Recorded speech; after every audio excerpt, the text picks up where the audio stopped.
Ship जब बंदरगाह से निकली तो कैप्टन को पता है कि जहाज में पूरे 23 क्रू मेंबर हैं। पर सफर के अगले दिन उन्हें देखने को मिला कि एक अनजान बंदा इधर उधर घूम रहा है, आसपास की चीजों की ले रहा है तस्वीरें। सच मालूम करने पर पता चला ये बंदा जहाज में है एक पैसेंजर के तौर पर। कैप्टन की उस बंदे से मिलने के मात्र 13 दिन बाद जब शिप पहुंची समंदर के बीच, अचानक हुआ एक जोरदार धमाका।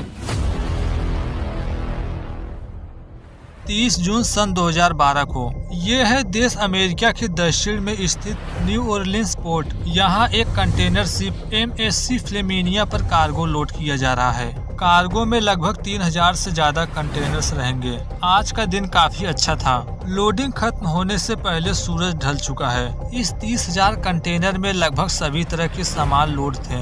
ये था एक जर्मन कंटेनर शिप यहाँ से जाएगी चार्ल्सटन। ये एक छोटा स्टॉप है, वो भी कुछ ही समय के लिए, जबकि जहाज की आखिरी डेस्टिनेशन होगी देश बेल्जियम का एंटरबर्ग बंदरगाह। इस पूरे सफर में मौजूद रहेंगे 23 क्रू मेंबर। पूरी तरह लोडिंग कंप्लीट होने में लगभग 12 घंटे लगते थे। आज भी लगभग इतना ही वक्त लगा। इस तरह रात को लगभग 3000 कंटेनर से शिप पूरी तरह लोडेड था। लोडिंग कंप्लीट होने के बाद सभी कंटेनरों की जांच की गई। शिप का काम हमेशा से मुश्किल का रहा है, खासकर लोडिंग के टाइम, क्योंकि इन्हें छोटी छोटी चीजों पर बड़ी बारीकी से ध्यान रखने की जरूरत पड़ती थी। सबसे ज्यादा ध्यान उन कार्गो पर रखी जाती है जिसमें होते थे ज्वलनशील पदार्थ। इन कंटेनरों को पहचानने के लिए उस पर एक अलग तरह की लेबल लगाई जाती थी। लोडिंग के बाद जांच का पूरा काम खत्म करने में रात गुजर गई। सुबह सुबह शिप अपने मंजिल की तरफ बढ़ चली। 23 ऑफिसर्स तथा क्रू के अलावा अतिरिक्त यात्री भी थे।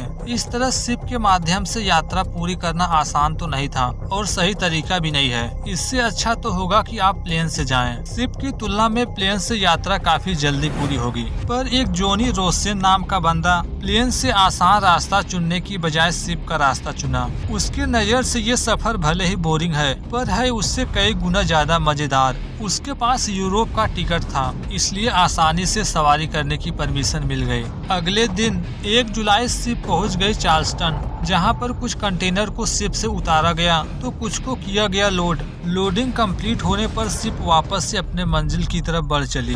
बंदरगाह से डिपार्ट होने के बाद से ही जॉनी ने कई सारी तस्वीरें ली। इसके बाद का सफर बिल्कुल नॉर्मल था। चीजें प्लान के अनुसार चलती रही।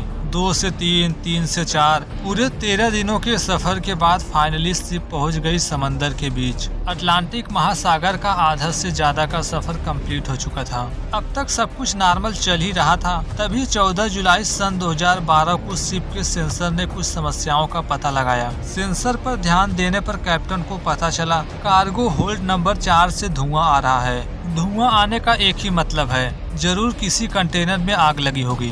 पर कार्गो होल्ड नंबर 4 जहां पर था वहां थे लगभग 262 कंटेनर। पर उन 262 कंटेनर में से कहां से धुआं आ रहा है ये बताना मुश्किल था। वह पूरा कार्गो होस्ट लगभग 9 मीटर ऊंचा तथा है 14 मीटर चौड़ा। फायर फाइटर को जैसे ही फायर अलार्म मिला सभी अपने अपने काम पर लग गए। जैसा कि अभी तक सिर्फ धुएं का ही पता लगा था, पर कहीं न कहीं कैप्टन को उम्मीद है कि जल्द ही आग लग सकती है। इस समय शिप की स्पीड थी लगभग 30 किलोमीटर पर आवर। वे जानते हैं यदि जहाज इसी स्पीड से चलती रही तो तेज हवाओं की वजह से आग जल्द ही बाकी कंटेनरों तक फैल जाएगी। समझदारी इसी में है कि स्पीड कम की जाए। Fire fighter cargo host number 4 के पास जाने से पहले फायर सूट, आग बुझाने वाले यंत्र तथा उन सभी प्रकार के उपकरण को अपने साथ ले गए जो काम आएंगे आग बुझाने में। जबकि बाकी लोग जो पीछे पीछे आने वाले थे उन्हें कार्बन डाइऑक्साइड गैस लाने को कहा गया। वैसे इन्हें आग बुझाने के लिए कार्बन डाइऑक्साइड गैस की कोई जरूरत नहीं थी,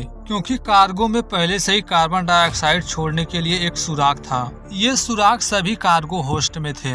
ये सिर्फ एक बटन से कार्बन डाइऑक्साइड गैस पहुंचाकर आग को बुझा सकते हैं। ऐसा किया भी गया। कैप्टन को पूरा विश्वास है जल्द ही कोई अच्छी खबर मिलेगी। पर इसके बाद इससे भी बुरा हुआ। अचानक एक और इमरजेंसी अलार्म मिला जो ये बताने की कोशिश कर रहा है कि इंजन रूम में जा रहा है कार्बन डाइऑक्साइड गैस, जबकि ये बिल्कुल नहीं होना चाहिए। जैसा कि हमें पता है छोटे से छोटे इंजन को चालू रहने के लिए फ्यूल के साथ ऑक्सीजन की भी जरूरत होती है। ऐसे सिचुएशन में यदि वहाँ कार्बन डाइऑक्साइड गैस पहुँची तो ऑक्सीजन ऑटोमेटिक खत्म हो जाएगी। जो फायर को आसानी से बुझा सकती है। इसी रीजन की वजह से इंजन को भी बंद कर देगी। अगर ऐसा हुआ तो दोबारा से इंजन को रीस्टार्ट करना बहुत मुश्किल होगा। अब तक इस इमरजेंसी की सूचना नजदीकी बंदरगाह तक पहुंचा दिए थे।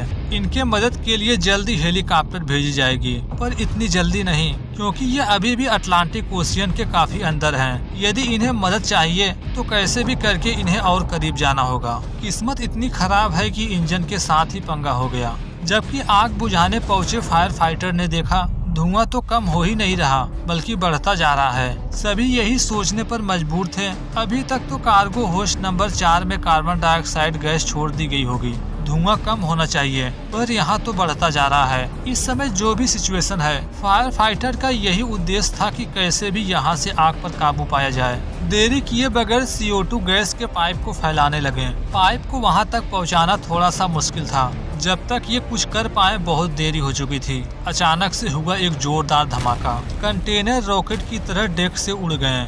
एक ही झटके में पूरा जहाज हिल गया। इतने बड़े विस्फोट को देख कैप्टन डर गए। सोचने पर मजबूर हुए आखिर फायर फाइटर सही सलामत है या नहीं। धमाके की वजह से शिप पर एक बड़ा सा जलता हुआ गड्ढा बन गया। आग बुझाने पहुंचे क्रू में से सिर्फ एक ही सही सलामत था। वह देखता है कि बाकी 7 लोग गायब हैं। विस्फोट की तीव्रता इतनी तेज थी, हैच के कवर ही उड़ गए।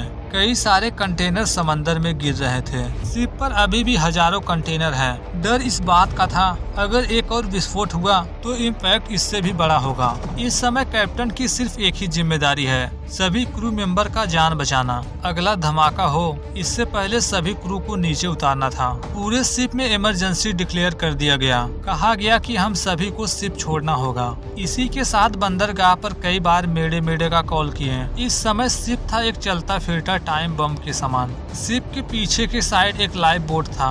वहाँ पर जो भी क्रू मेंबर थे सभी सवार होने लगे। जब कैप्टन के जाने की बारी आई तो उन लोगों को कॉल किया गया जो गए थे आग बुझाने, पर उनकी तरफ से कोई भी जवाब नहीं मिला। इस तरह कैप्टन उन्हें छोड़कर जा भी नहीं सकते। अब तक आग डेक के चारों तरफ फैल चुकी थी। धमाके की वजह से जितने भी लोग जख्मी हुए थे, जिन्हें सबसे कम चोटें आई थी, होश में आने लगे। जो भी लोग सबसे पहले होश में आए उन्होंने बाकी लोगों को भी जगाया। अब तक पीछे का रास्ता कंटेनरों की वजह से पूरी तरह बंद हो चुका था। 4 लोगों को तो उसी समय ढूंढ लिया गया, पर 2 लोग थे अभी भी लापता। बचे हुए लोगों ने कैप्टन से कांटेक्ट किया, कैसे भी हमें बाहर निकाला जाए। इस समय सभी क्रू का एक ही सवाल था, आखिर इतना बड़ा धमाका हुआ कैसे? क्या इसमें किसी की साजिश थी या फिर है कोई और ही रीजन? सच जानने के लिए हमें 13 दिन पीछे जाना होगा। कुछ क्रू का शक उस बंदे पर गया जो इस शिप में था एक पैसेंजर के तौर पर सच्चाई तो कुछ और ही थी। धमाका कैसे हुआ इसका रीजन जल्द ही पता चल जाएगा, पर इससे भी बड़ा सवाल ये है आखिर फायर फाइटिंग सिस्टम फेल कैसे हुआ? ये जो कुछ भी हुआ इसकी कड़ी जुड़ी हुई थी कार्गो होल्ड नंबर 4 से, जिस होल्ड में थे लगभग 262 कंटेनर। वहाँ के होल्ड के कंटेनरों में अलग अलग चीजें रखी गई थी, कुछ में मसाले तो कुछ में नारियल, फर्नीचर, बिल्ली का कूड़ा, कपास। वास्तव में अजीब अजीब सी चीजें एक के पीछे एक रखी गई थी। इतना ही नहीं, इंडस्ट्रियल प्रोडक्ट्स तथा खतरनाक केमिकल से भरे 100 से अधिक कंटेनर थे। ज्यादातर सामान तो ऐसे थे जिनसे किसी तरह का कोई रिएक्शन नहीं हो सकता, पर 90 कंटेनर्स ऐसे थे जो भरे थे PVC पाउडर से। PVC यह क्रेडिट कार्ड से लेकर कपड़ों तक हर चीज में इस्तेमाल होने वाली एक आम मटेरियल है। वास्तव में PVC पाउडर गर्म होने पर एक खतरनाक रूप ले सकता है, क्योंकि PVC पाउडर स्टील से रिएक्ट करके आसानी से हाइड्रोजन गैस बना सकता है। जैसा कि हमें पता है, हाइड्रोजन होती है एक विस्फोटक गैस। यह गैस आसानी से सफेद भूरे रंग का धुआं पैदा कर सकता है, पर यहाँ एक छोटा सा ट्विस्ट था। PVC से धमाका तभी होगा जब उसे गर्म किया जाए, क्योंकि वह खुद से कभी गर्म नहीं हो सकता। इसका जवाब था पास के 3 कंटेनर में, जिसमें रखा गया था डिवाइनिल बेंजीन DVB। यह केमिकल किस तरह का है इसके बारे में ज्यादा नहीं जानेंगे, बस इतना पता होना चाहिए कि इसे चिपकाने वाले पदार्थों में यूज किया जाता है। DVB एक तरह का रिएक्टिव केमिकल है जो खुद से बहुत अधिक गर्मी पैदा कर सकता था। कैप्टन को जब स्मोक का पता चला, उससे पहले ही पाइप की हेल्प से कंटेनर से DVB बाहर निकल रहा था। ये इतना खतरनाक केमिकल है कि ट्रांसपोर्ट के टाइम सुरक्षा बनाए रखने के लिए केमिकल स्टेबलाइजर के साथ मिलाया जाता है। ऐसा इसलिए किया जाता है ताकि यह किसी तरह से रिएक्ट न करे, ना ही हो गर्म। नॉर्मल कंडीशन में ये स्टेबलाइजर काम करती है लगभग 60 दिनों तक। पर ऐसा क्या हुआ कि केमिकल स्टेबलाइजर जो 60 दिनों तक काम करने वाले थे, उसमें रखा डीवीवी 13 दिन बाद ही अपनी रासायनिक प्रक्रिया शुरू कर दिया, जिसके बाद कार्गो होल्ड नंबर 4 में धुआं भरने लगा और फिर केबिन में बजा इमरजेंसी अलार्म। केमिकल स्टेबलाइजर का सिर्फ 13 दिनों में बंद होने का रीजन जुड़ा था सेकंड बंदरगाह से, जहां लोड किए गए थे डीवीवी के 3 कंटेनर। जैसा कि यह कंटेनर 1 जुलाई सन 2012 को शिप में लोड हुआ था, पर असल में यह 10 दिन पहले ही पोर्ट पर आ चुका था। जब तक शिप लोडिंग के लिए पहुंची नहीं, अगले 10 दिनों में तपते धूप के बीच लगभग 30 डिग्री सेल्सियस के तापमान के संपर्क में रहा। यदि केमिकल स्टेबलाइजर का तापमान 27 डिग्री सेल्सियस से ज्यादा बढ़ जाए तो जो 60 दिनों के लिए काम करने वाली थी वह कर पाएगी सिर्फ 30 दिनों तक। 30 दिन भी कंफर्म नहीं है। यदि आगे चलकर वह और तेजी से गर्म हुआ तो स्टेबलाइजर और तेजी से खत्म होगा। मैनेज करने के लिए यदि कोई दूसरा स्टेबलाइजर नहीं हुआ तो रिएक्शन आगे भी जारी रहेगी। इस रिएक्शन से पैदा होगी बहुत अधिक गर्मी। उन 3 डीवीवी कंटेनर के बीच में होने की वजह से यह प्रक्रिया आगे भी जारी रही। तापमान पहुंच गया 189 डिग्री सेल्सियस। सारी गर्मी डीवीवी में जाती रही। टेम्परेचर इतना बढ़ गया कि स्टेबलाइजर को ही डिस्ट्रॉय कर दिया। लगभग 200 कंटेनर के बीच दबे होने के कारण रिएक्शन अभी भी जारी था। आगे चलकर यही तापमान 200 से 350 डिग्री सेल्सियस हो गया। इसी के साथ स्मोक भी निकलने लगा बाहर। लगातार बढ़ती गर्मी पूरे होल्ड को एक प्रेशर कुकर के रूप में बदल दी। तापमान बढ़ने का मतलब आसपास रखे 90 कंटेनर जो थे पीवीसी के एक्सप्लोसिव हाइड्रोजन गैस बनाने लगे। अलार्म जैसे बजा तो कैप्टन तथा क्रू सिचुएशन को गंभीरता से लिए,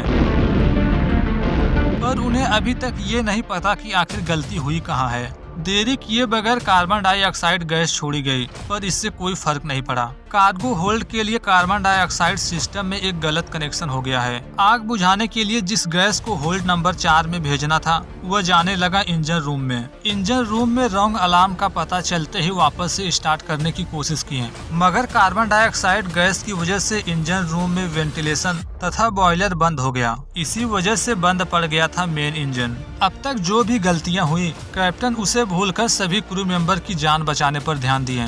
एक के बाद एक लाइफ बोट नीचे उतारे जाने लगे। आग को बुझाने के लिए जो फायर फाइटर गए थे वे तो अभी भी फंसे हैं, पर जो आग से दूर है वे सबसे पहले लाइफ बोट से नीचे उतरे। जब कैप्टन को फायर फाइटर की ओर से रिस्पांस मिला तो कैप्टन ने कहा कि जितने भी लोग जीवित हैं सभी लोग बाहर चले आएं। हो सके तो जख्मी लोगों को भी साथ लाने की कोशिश करें। सभी को एक एक करके सीढ़ियों से नीचे उतारा जाने लगा, पर अभी भी धमाके की वजह से 4 लोग लापता थे।